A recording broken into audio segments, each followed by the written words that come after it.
The term Sundown Town refers to communities in the United States that historically practice a form of racial segregation by systematically excluding non-whites from residing within their town after dark.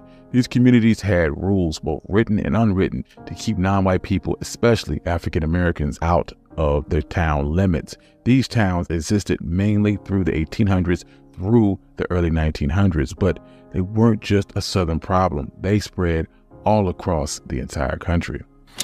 Within these towns, you might find signs that state, "Don't let the sun go down on you here," warning non-white people to leave before nightfall. If they didn't, they faced threats of violence and even the possibility of being lynched.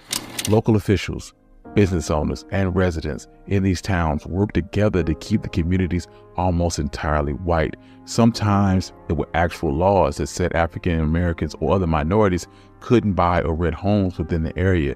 Even when there weren't laws, white residents would often use threats of violence to enforce this racial divide. Real estate agents helped by refusing to sell or rent homes to non-white people into specific neighborhoods, a practice known as redlining. Banks also joined in by denying home loans and insurance to minorities trying to live in those areas. Police officers would enforce these rules. They would arrest or scare away any non-white resident who stayed after sundown. As it got dark, you would see more police patrols to make sure that no black person was within the city limits. The creation of these towns were not just in the South, in the Midwest and the North. You have sundown towns all over. We have a sundown town right outside of Philadelphia called Levittown. And the whole concept of Levittown was designed, I believe his name was Charles Levitt. I'm not sure if that's his whole name, if his name. So as usual in comments, y'all can correct me. But he decided that he wanted to create suburban townships that were free of blacks. Too many blacks were migrating north from the South.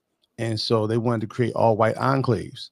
So if you go to any state, and there's several states in the East Coast where you have a Levitt town, that town was created primarily to establish the white-only townships and districts.